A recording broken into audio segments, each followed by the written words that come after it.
ठीक है, next type का वेक्टर है यूनिट वेक्टर। बच्चों यूनिट वेक्टर एक ऐसा वेक्टर होता है जिसका मैग्नीट्यूड होता है 1 यूनिट। कितना होता है? 1। ठीक है, इसको रिप्रेजेंट करने का तरीका भी थोड़ा खास होता है। हम इस वेक्टर के ऊपर ऐसा कैप टाइप का लगाते हैं, बोलिए ना। और इसको पढ़ा भी जाता है, इसको पढ़ा भी जाता है ए कैप। क्या पढ़ते हैं? तो कभी भी आपको ऐसा वेक्टर नजर आए जिसके ऊपर ऐसा कैप लगा हो, तो वो कौन सा वेक्टर है? यूनिट वेक्टर है। यानी उसका मैग्नीट्यूड कितना होगा? 1 यूनिट होगा। क्लियर? जैसे मान लीजिए कि ये कोई वेक्टर ए है जिसका मैग्नीट्यूड मैंने कितना दिखाना चाहा है? 3 यूनिट। आपको दिख भी रहा होगा, ये जो 2 डॉट लगा हुआ है वो इस बात को रिप्रेजेंट कर रहा है कि इसका मैग्नीट्यूड है 1, 2 एंड 3 यूनिट।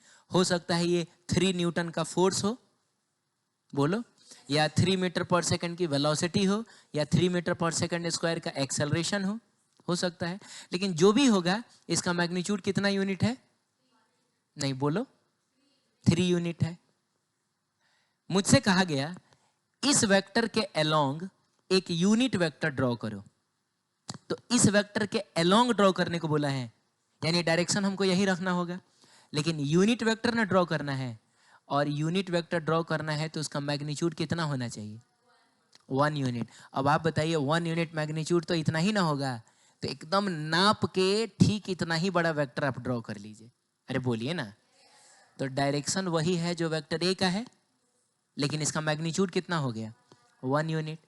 तो क्या हम इसको एक यूनिट वेक्टर बोल सकते हैं? चलिए, तो इसको यहाँ से उठा के आप थोड़ा यहाँ कहीं ले आके रख दीजिए। और ये बात आप जानते हैं ना कि एक वेक्टर को हम एक जगह से खिसका के दूसरी जगह लेके जा सकते हैं, कोई दिक्कत नहीं है। बस जाते समय वो नाचना नहीं चाहिए। नाचने लगेगा तब तो उसका डायरेक्शन ना बदल जाएगा, और उसकी लंबाई भी बढ़नी घटनी नहीं चाहिए। और आप देख रहे होंगे कि जब वो यहाँ से वहाँ जा रहा था तो नहीं कहीं इसका डायरेक्शन चेंज हुआ था। अरे भले ऐसे ऐसे करके जा रहा था, एक अलग बात है, लेकिन ये नहीं ना हो रहा था।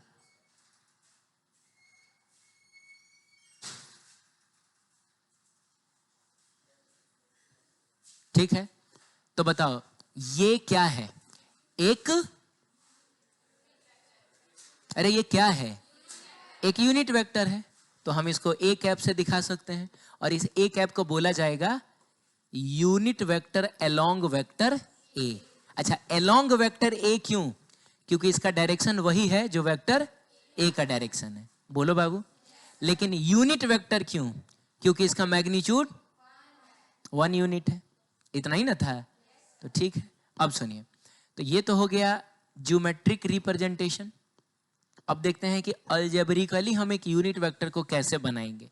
तो आप जानते हैं कि वेक्टर के पास होती है 2 चीजें, एक होता है मैग्नीट्यूड और एक होता है क्या? डायरेक्शन। दोनों को मिला के वेक्टर बनता है। अब मुझसे किसी ने कहा कि इस वेक्टर के अलोंग, किसके अलोंग? इस वेक्टर के अलोंग एक यूनिट वेक्टर क्रिएट करिए, एक यूनिट वेक्टर बनाइए। तो वेक्टर के अलोंग बोल दिया, इसका मतलब हुआ कि डायरेक्शन के साथ छेड़खानी नहीं होगी, जैसा पिछली बार भी मैंने डायरेक्शन के साथ छेड़खानी नहीं की थी। लेकिन यूनिट वेक्टर ना बनाना है, और यूनिट वेक्टर का मैग्नीट्यूड कितना होता है? 1 होता है। तो कुछ ऐसा करना पड़ेगा कि ये मैग्नीट्यूड हट जाए और इसकी जगह पे 1 आ जाए। क्या कि यूनिट वेक्टर का मैग्नीट्यूड कितना होता है? 1 होता है। तो हम क्या करें कि यार ये मैग्नीट्यूड यहाँ से हट जाए, इसकी जगह पे 1 आ जाए। हम इसको मैग्नीट्यूड से डिवाइड कर दें। अच्छा, तो तुम कह रहे हो कि सर आप मैग्नीट्यूड से डिवाइड कर दीजिएगा तो मैग्नीट्यूड से मैग्नीट्यूड कट जाएगा और 1 आ जाएगा। एकदम सही बोल रहे हो, लेकिन कोई भी काम हमेशा इक्वेशन के दोनों साइड होता है। तो अगर उधर तुमने मैग्नीट्यूड से डिवाइड किया है तो तुमको इधर भी तो मैग्नीट्यूड से डिवाइड करना पड़ेगा। अब तुम बताओ बच्चों, ये क्या बन गया है? क्या बन गया है? ये एक ऐसी चीज बन गई है जिसके पास डायरेक्शन है और मैग्नीट्यूड के नाम पर 1 है। तो ये क्या बन गया है? क्या ये यूनिट वेक्टर नहीं बन गया है? मैग्नीट्यूड 1 हो गया। तो और इसके पास डायरेक्शन भी है। इसका मतलब ये एक वेक्टर तो है, लेकिन मैग्नीट्यूड 1 हो जाने की वजह से ये एक यूनिट वेक्टर है। तो देखिए हम लोगों ने खुद से डिराइव कर लिया कि यूनिट वेक्टर अगर आपको बनाना है तो आपको वेक्टर को उसी के मैग्नीट्यूड से डिवाइड करना होगा बाबू, वेक्टर को उसी के मैग्नीट्यूड से डिवाइड करना होगा। इसका मतलब हुआ to create a unit vector, आपको वेक्टर को उसी के मैग्नीट्यूड से डिवाइड करना होगा। यू नो कि मैग्नीट्यूड को हम ऐसे रिप्रेजेंट करते हैं, बोलो ठीक है। एक और बात है, आप इसको इधर लेके चले जाइए तो बताइए इस साइड में क्या बचेगा? वेक्टर ए, अरे बोलो। और ये जब उधर चला जाएगा तो magnitude of vector A into unit vector along vector A, बोलिए। हालांकि दोनों एक ही चीज है, दोनों अलग अलग चीज थोड़े हैं, एक ही चीज है, बस हमने क्या किया कि इसको इधर पहुंचा दिया। लेकिन फिर भी ये जो है ये कहना चाह रहा है कि अगर आपको एक वेक्टर बनाना है, एक क्या बनाना है, तो तुमको दो चीज चाहिए। एक चाहिए क्या? मैग्नीट्यूड, जाहिर सी बात है ये क्या है? मैग्नीट्यूड है। और एक चाहिए डायरेक्शन। लेकिन डायरेक्शन की जगह पे कौन आ गया है? डायरेक्शन की जगह पे तो यूनिट वेक्टर आ गया है, बोलो बाबू। वेक्टर बनाने के लिए आपको दो चीज चाहिए, मैग्नीट्यूड और क्या? डायरेक्शन। तो मैग्नीट्यूड तो खैर ठीक है, लेकिन डायरेक्शन की जगह पे क्या आ गया है? इसका मतलब हुआ कि यूनिट वेक्टर का यूज हम किसके लिए करते हैं? किसके लिए? डायरेक्शन के लिए। जब भी हम यूनिट वेक्टर यूज करेंगे बस एक ही काम के लिए, किसके लिए? डायरेक्शन के लिए। आज सुबह की क्लास में आप लोग देख रहे होंगे कि जब हमको एक्स एक्सिस का डायरेक्शन दिखाना था तो हम एक यूनिट वेक्टर आई कैप यूज कर रहे थे कि नहीं? खैर उसके बारे में मैं आगे बताऊंगा, लेकिन याद रखना फिजिक्स में कभी भी यूनिट वेक्टर का इस्तेमाल होगा तो किसके लिए होगा? डायरेक्शन के लिए। पता है क्यों? क्योंकि इसका खुद का मैग्नीट्यूड कितना होता है? 1। और 1 को किसी चीज में मल्टीप्लाई करोगे तो उस पर कोई फर्क नहीं पड़ेगा, यानी मैग्नीट्यूड में इसका कोई रोल नहीं है। हे भगवान, मान लो ये 10 है, ये कितना है? वेक्टर का मैग्नीट्यूड कितना है? 10 है। अब 10 में 1 से मल्टीप्लाई करोगे तो क्या 20 हो जाएगा? यानी कि ये देगा मैग्नीट्यूड, बोलो। और इसका मैग्नीट्यूड तो 1 ना है, ठीक है, तो मैग्नीट्यूड में इसका कोई रोल नहीं रहेगा। लेकिन इसके पास डायरेक्शन तो है ना, तो ये देगा मैग्नीट्यूड और ये देगा डायरेक्शन, और दोनों मिल के बन जाएगा एक कंप्लीट वेक्टर। इसका मतलब हुआ कि a unit vector is used to specify the direction. ठीक है, अब सवाल है कि भाई डायरेक्शन कितना होता है? तो आम जिंदगी में हम लोग 6 डायरेक्शंस का इस्तेमाल करते हैं। कौन कौन सा? पूरब, पश्चिम, उत्तर, दक्षिण, एक होता है ऊपर और एक होता है नीचे। अरे होता है ना, ये 6 डायरेक्शंस होती हैं। लेकिन पढ़ाई लिखाई में हम मैथ्स या फिजिक्स की बात करें तो वो जो 6 डायरेक्शंस होती हैं, कितनी डायरेक्शंस होती हैं? ये जो 6 डायरेक्शंस होती हैं उनमें से हम एक को बोलते हैं positive direction of x axis, जा negative direction of x axis, positive direction of Y axis, negative direction of Y axis, positive direction of Z axis. अब ये एक नया एक्सिस है जो कि 10th क्लास तक शायद आपने नहीं पढ़ा होगा। 10th क्लास तक आपने सिर्फ एक्स और वाई पढ़ा होगा, आपने खूब ग्राफ भी बनाया होगा ना। लेकिन अब एक नया एक्सिस आएगा, कौन सा एक्सिस? Z axis. तो ये हो गया positive direction of Z axis, ये हो जाएगा negative direction of Z axis ना बाबू। यानी कि इसको माने ये पूरा हो गया एक्स एक्सिस, और एक्स के भी 2 डायरेक्शन होंगे। ये हो गया सॉरी, ये हो गया ये हो गया वाई एक्सिस, और ये हो गया। ये तीनों एक्सेस एक दूसरे के परपेंडिकुलर होते हैं। आप वाई और एक्स के बीच का एंगल देखिए, बताइए कितना है? 90 डिग्री। आप एक्स और जेड के बीच का एंगल बताइए कितना है? 90 डिग्री। आप जेड और वाई के बीच का एंगल बताइए कितना है? 90 डिग्री है। तो तीनों एक्सेस एक दूसरे के परपेंडिकुलर होते हैं। अब सवाल है कि अगर मान लीजिए हमको एक्स एक्सिस ड्रॉ करना है, कर सकते हैं। मैंने positive direction of x axis draw करना है, कर सकते हैं। देखिए ये ड्रॉ कर दिया मैंने। Positive direction of Y axis draw करना है, हम ये भी कर सकते हैं, बोलो ना। लेकिन क्या हम ये positive direction of Z axis draw कर पाएंगे? ये कर लेंगे हम लोग, माने ये ड्रॉ हो जाएगा, ये ड्रॉ हो जाएगा, ये ड्रॉ हो जाएगा। मैंने मान लो ये किया तो ये x बन गया, ये किया तो y बन गया, ये मैं कर रहा हूं, ये कहाँ बन रहा है? ये बन पाएगा? तो हम नहीं ड्रॉ कर सकते हैं। सही जवाब है कि हम ड्रॉ नहीं कर सकते हैं। एक्चुअल में वो जैसा है हम वैसा ड्रॉ नहीं कर सकते हैं। क्लियर है? हाँ। अब ठीक है, आजकल कुछ 3D पेन आता है, पता है आपको? 3D पेन में से जो इंक निकलता है, निकलते सूख जाता है, ठीक है? तो वो आता है, उसमें एक बटन टाइप का रहेगा, उसमें से एक लिक्विड निकलेगा, और जैसे यहाँ तुम टच करोगे ना तो चिपक जाएगा, और उसके बाद जब तुम ऐसे करोगे तो वो लिक्विड निकलते ही सूखता जाएगा। बोलो। तो मान लो कि ठीक है, मैंने फोकस देने के लिए कहा कि ये लो, मैंने जेड एक्सिस ड्रॉ कर लिया, लेकिन मैं ड्रॉ कर लूँगा, तुम अपनी कॉपी में ड्रॉ कर पाओगे? तो तुमको भी 3D पेन खरीदना पड़ेगा, हमेशा कॉपी खुला रखना पड़ेगा। बंद करोगे तो जेड एक्सिस या तो वाई के बगल में चला जाएगा, ना तो एक्स के बगल में चला जाएगा। मैंने मिला जुला के बात यह है कि हम इसको ड्रॉ नहीं कर सकते हैं, ठीक है? लेकिन करना तो पड़ेगा, अब पढ़ना है तो करना भी पड़ेगा। तो मैंने जेड एक्सिस को ऐसे ड्रॉ कर दिया, लेकिन एक प्रॉब्लम हो गया। प्रॉब्लम ये हो गया कि हमको ये तो 90 डिग्री दिख रहा है, लेकिन ये और ये 90 डिग्री हमको नहीं दिख रहा है। आपको दिख रहा है क्या? ये और ये 90 डिग्री है, ये तो हमको 90 से ज्यादा ना दिख रहा है। लेकिन आपको दिखेगा अगर मैंने यहाँ पे एक बॉक्स टाइप का कुछ बना दिया तो।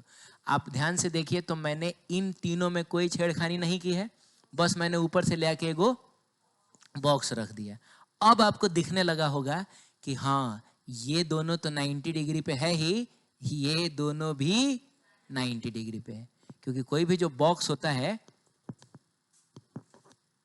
कोई भी बॉक्स होता है, तो उसके कॉर्नर से आपको 3 लाइन गुजरता हुआ दिखेगा, एक ये और एक ये। क्या ये तीनों एक दूसरे के परपेंडिकुलर नहीं है? तो अब आपको एहसास हो रहा है कि हाँ, ये दोनों भी एक दूसरे के परपेंडिकुलर है। क्या आपको एहसास हो रहा है कि ये दोनों भी एक दूसरे के परपेंडिकुलर है? ठीक है, तो बनाया भले हमने तिरछा है, बनाया भले हमने तिरछा है, लेकिन एक्चुअल में वो कहां होगा? बाहर होगा। सही है? चलिए, तो ये था positive direction of Z axis. अब एक बात बताइए, अगर ये positive direction of x axis है तो negative direction of x axis किधर होगा? इधर ही ना होगा। हो गया negative direction of x axis. अगर ये positive direction of Y axis है तो negative direction of Y axis कहाँ होगा? नीचे होगा। हो गया ये negative direction of Y axis. अगर ये positive direction of Z axis है तो उधर की तरफ ड्रॉ करेंगे negative direction of Z axis. तो भले negative direction of Z axis दिख इधर रहा है, लेकिन एक्चुअल में ये कहाँ होगा? अरे बाबू रे, ये अगर बाहर है तो ये कहाँ होगा? ये अंदर होगा। अंदर होगा negative direction of Z axis. बोलो ना, ऐसा होगा। ठीक है, आगे बढ़े। अब सुनिए, इन 6 डायरेक्शंस में, इन जिसमें से एक्स वाई जेड का 3 गो पॉजिटिव वाला है और 3 गो नेगेटिव वाला है। हाँ, इन 6 डायरेक्शंस में या इन 6 डायरेक्शंस के अलोंग जो यूनिट वेक्टर यूज होता है वो होता है आई कैप, जे कैप, के cap, minus i cap, minus j cap और माइनस के कैप। क्लियर? बताइए, positive direction of x axis की तरफ हम कौन सा यूनिट वेक्टर यूज करते हैं? I cap. Positive direction of Y axis की तरफ j cap. Positive direction of Z axis की तरफ के कैप। तो बस अगर positive direction of x axis है तो i cap, negative direction of x axis होगा तो minus i cap, negative direction of i axis minus j cap, और इसके लिए माइनस के कैप। तो याद तो हम यही ना 3 गो रखेंगे, एक्स वाई जेड की तरफ आई, जे और के, बस कैप लगा लीजिएगा। सही है? आगे बढ़ सकते हैं? चलिए ठीक है। अब सुनिए, एक क्वेश्चन है, अ फोर्स ऑफ मैग्नीट्यूड कितना?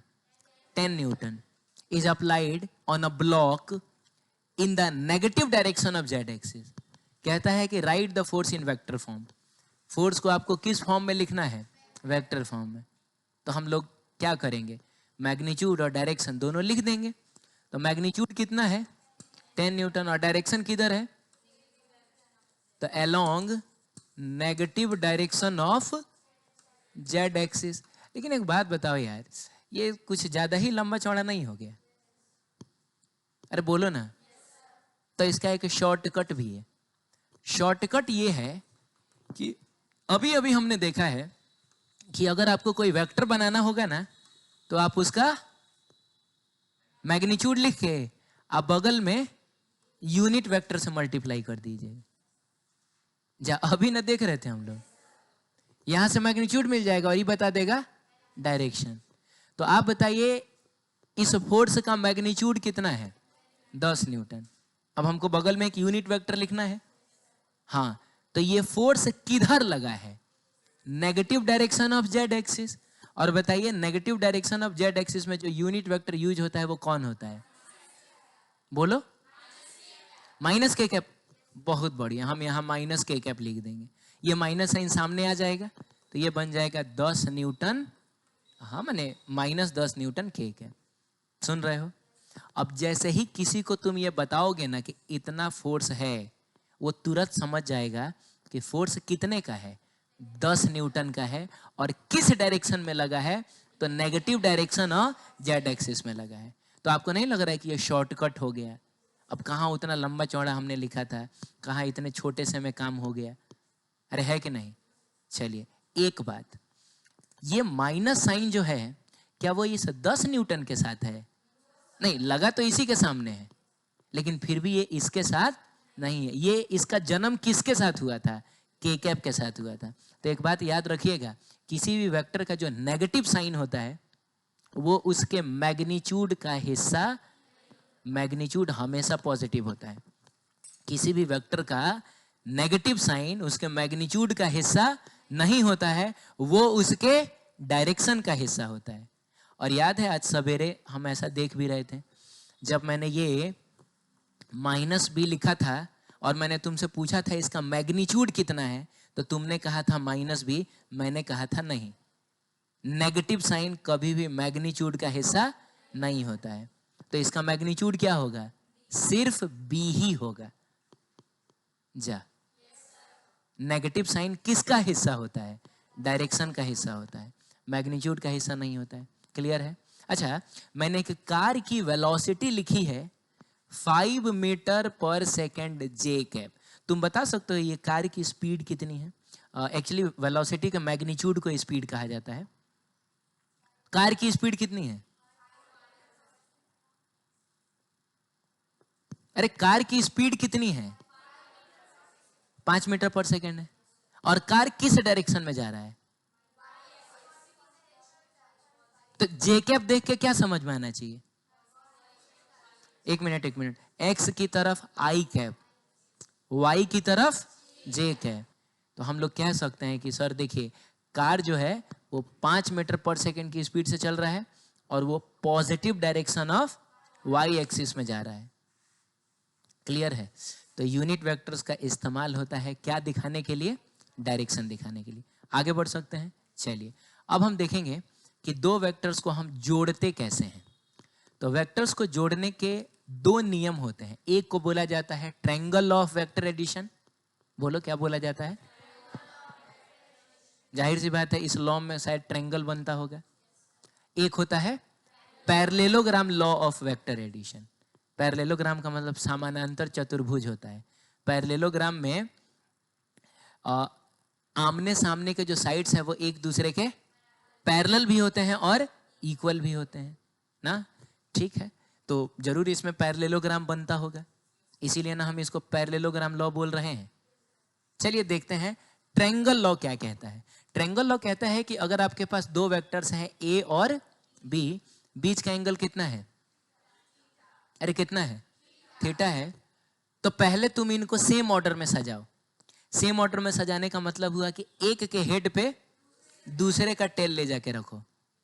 सुनो बता रहा हूं, ये वेक्टर, ये वेक्टर, ये वेक्टर, ये वेक्टर, ये वेक्टर, ये वेक्टर, ये सब क्या है? अरे ये सब क्या है? सेम ऑर्डर में है। एक के हेड पे दूसरे का टेल, दूसरे के हेड पे तीसरे का टेल, तीसरे के हेड पे चौथे। अब बात समझ रहे हैं? तो अगर ऐसा हो कि एक के हेड पे दूसरे का टेल, दूसरे के हेड पे तीसरे का, तीसरे के हेड पे चौथे का, चौथे के हेड पे पांचवे का। तो बोला जाता है ये सारे वेक्टर्स कैसे हैं, सेम ऑर्डर में है। जैसे मान लो कि रिसेस हुआ है स्कूल में, बोलो ना, हाँ, तो जो बच्चे फील्ड में खड़े होते हैं वो सब सेम ऑर्डर में नहीं होते हैं। किसी का मुंह इधर होता है, किसी का इधर होता है, किसी का इधर, ऐसा होता है। लेकिन असेंबली लाइन में जब बच्चे खड़े होते हैं तो वो सब सेम ऑर्डर में होते हैं। बोलिए ना, एक के पीठ की तरफ दूसरे का मुंह होगा, दूसरे के पीठ की तरफ तीसरे का मुंह होगा, तीसरे, अब बात समझ रहे हैं? तो इसको बोला जाता है सेम ऑर्डर में होना। आप लोग भी जो बैठे हुए हैं वो कैसे बैठे हुए हैं, सब सेम ऑर्डर में बैठे हुए हैं। अब इसी में मान लो कि वो दोनों जो उधर घूम गया, ऑर्डर बिगाड़ देगा वो लोग, है कि नहीं? तो ट्रायंगल लॉ कहता है कि सबसे पहले वेक्टर्स को आप क्या करिए, सेम ऑर्डर में सजाइए, यानी कि एक के हेड पे दूसरे के टेल को लाके रखिए। तो चलिए इस फोटो को हम एक बार फिर से बनाते हैं और हम बी को उठा के ले जाके यहां रख देते हैं। जा, क्या ये दोनों सेम ऑर्डर में आ गया? देख रहे हो, खट खट नहीं आ गया, एक के बाद दूसरा नहीं आ गया। हाँ, अब ट्रायंगल लॉ कहता है पहला स्टेप था कि दोनों को क्या करना है, सेम ऑर्डर में सजाना है। दूसरा स्टेप, पहले वाले के टेल को आखिरी वाले के हेड से मिला दीजिए। यही होगा vector A plus vector B, यानी इसको और इसको जोड़ के आपको, अरे इसको और इसको जोड़ के आपको यही मिलने वाला है। दो वेक्टर को जोड़ोगे तो वेक्टर ही ना मिलेगा। हाँ, तो इसको और इसको जोड़ के आपको ये मिलने वाला है। क्लियर है? चलो ठीक है, अब सुनो, ये जो जोड़ के मिला है ना, इसको प्यार से हम लोग रिजल्टेंट वेक्टर कहते हैं और डिनोट करते हैं कैसे, आर से। क्या है आर? ये रिजल्टेंट वेक्टर। तो दो वेक्टर को जब ऐड किया जाता है तो जो वेक्टर हमको मिलता है प्यार से हम उसको क्या कहते हैं, रिजल्टेंट वेक्टर भी कहते हैं। क्लियर है? अब सवाल है कि सर ई कहाँ से आया, ये रूल कहाँ से आया? तो बहुत सिंपल है। मान लीजिए कि एक आदमी यहाँ से यहाँ जाता है तो उसके डिस्प्लेसमेंट को मैंने S1 से दिखा दिया, जा। फिर वही आदमी यहाँ से यहाँ जाता है, अभी से डिस्प्लेसमेंट को मैंने S2 से दिखा दिया। आप बताइए तो इस आदमी का नेट डिस्प्लेसमेंट क्या हुआ है? आपको नहीं लग रहा है एक्चुअल में वो आदमी यहाँ से यहाँ आया है?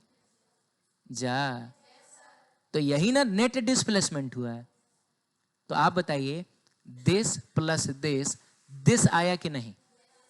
तो लोगों ने कहा कि अगर डिस्प्लेसमेंट एक वेक्टर क्वांटिटी है और डिस्प्लेसमेंट को अगर हम इस तरीके से जोड़ रहे हैं तो आज के बाद से हर वेक्टर क्वांटिटी को हम लोग ऐसे ही जोड़ेंगे। तो यही से आया लॉ ऑफ ट्रायंगल या ट्रायंगल लॉ। सही है? अच्छा, क्यों इसको ट्रायंगल लॉ नाम दिया गया है? क्योंकि इसमें क्या बना है, एक ट्रायंगल बना है। पैरेललोग्राम लॉ कहता है कि आपको वेक्टर को खिसकाने की जरूरत नहीं है। दोनों का टेल एक जगह है ना, रहने दीजिए। बस इन दोनों को दो साइड्स मानते हुए आप एक पैरेललोग्राम ड्रॉ करिए। तो पैरेललोग्राम ड्रॉ करने के लिए इसके पैरेलल यहाँ एक लाइन ड्रॉ करना होगा, इसके पैरेलल यहाँ एक लाइन ड्रॉ करना होगा। तो ये पैरेललोग्राम बन गया क्या? अब दोनों के कॉमन पॉइंट से होके गुजरने वाला जो डायगोनल होगा वही होगा वेक्टर ए प्लस बी। ठीक है? यानी इसको और इसको जोड़ोगे तो तुमको यही मिलने वाला है। क्लियर है? अब सुनिएगा, अगर मान लीजिए इसको हम ट्रायंगल लॉ से बनाते तो क्या करते हैं, इस बी को उठाते हैं, ए बोलो, और उठा के यहां पर लाके रखते हैं। तो बताओ ना बाबू, बी यही ना होता? अरे ये जब यहां आता तो बी यही ना होता? तो ये होता ए, ये होता बी, और पहले वाले के टेल को आखिरी वाले के हेड से मिलाते तो ये होता रिजल्टेंट। बताओ अभी भी यही रिजल्टेंट है कि नहीं? ट्रायंगल लॉ से भी यहां से लेकर यहां तक यही ना रिजल्टेंट आता है, और पैरेललोग्राम लॉ से भी तो वही रिजल्टेंट आया है।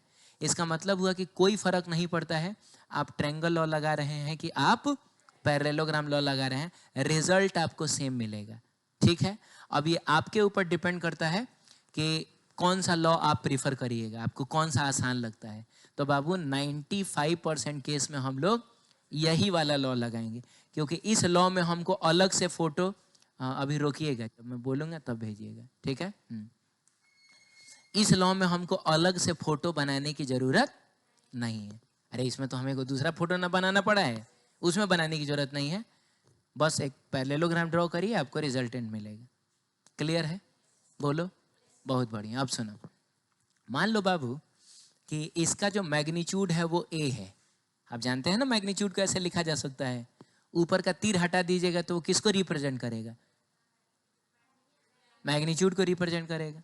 तो इसका मैग्नीट्यूड a है और इसका मैग्नीट्यूड कितना है? b है।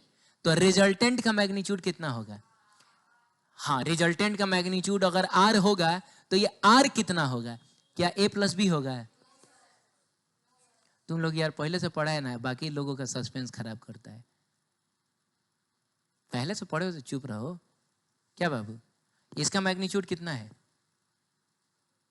a है। Very good. इसका मैग्नीट्यूड कितना है? b है। बोलो। तो रिजल्टेंट का मैग्नीट्यूड जो होगा, जिसको हम r कह सकते हैं, क्या वो a प्लस b होगा?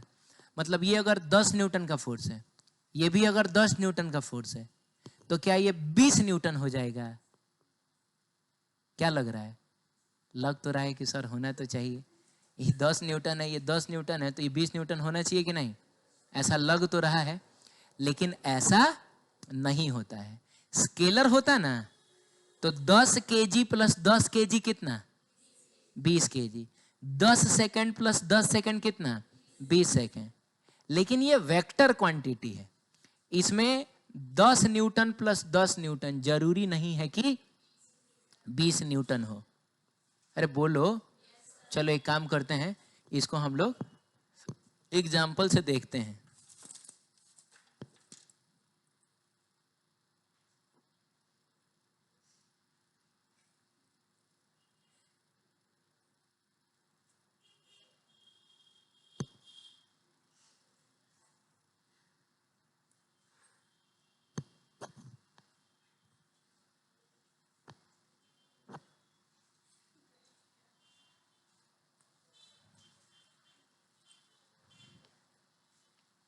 ठीक है, एग्जाम्पल से समझे क्या? अब मान लो बच्चों, ये 10 न्यूटन का, चाहे इसको 10 मीटर का डिस्प्लेसमेंट मान लिया जाए। अरे डिस्प्लेसमेंट भी वेक्टर क्वांटिटी होता है, तो इसको 10 मीटर का डिस्प्लेसमेंट मान लिया जाए। लगभग लंबाई में पता नहीं क्यों हमको ये भी बराबरे लग रहा है, तो इसको भी 10 मीटर का डिस्प्लेसमेंट मान लिया जाए। बोलो बच्चों। तो बताओ, यहाँ से लेकर यहाँ तक ये कितना हुआ? 10 मीटर। ये समझ में आ रहा है ना? ये किसको रिप्रेजेंट कर रहा है? 10 मीटर के लेंथ को। फिर बताओ बच्चों, देखो ये जो लटक गया वो कितना है? 10 मीटर है। अब ध्यान से सुनो, ये कितना होगा? ये भी 10 है। तो बताओ ये टोटल कितना लटक गया? 20 लटक गया। तो तुम्हारे हिसाब से यहाँ से लेकर यहाँ तक 20 होना चाहिए। थोड़ा बताना तो, ये 20 है? 20 है? अरे 20 से छोटा नहीं है क्या? अब बोलो ना, 20 से छोटा है ये। इसका मतलब हुआ कि वेक्टर के केस में 10 मीटर, 10 मीटर, 20 मीटर अभी फिलहाल तो नहीं आ रहा है। आ भी सकता है, अगर ये दोनों सेम डायरेक्शन में होगा ना तो आ भी जाएगा। जैसे वहां पर देखो ना, कुछ मैंने ड्रॉ किया है पहले से। देखो, ये बताओ, ये 10 मीटर का डिस्प्लेसमेंट है बोलो ना। और बताओ, देखो पहले तो पहले ये वेक्टर और ये वेक्टर,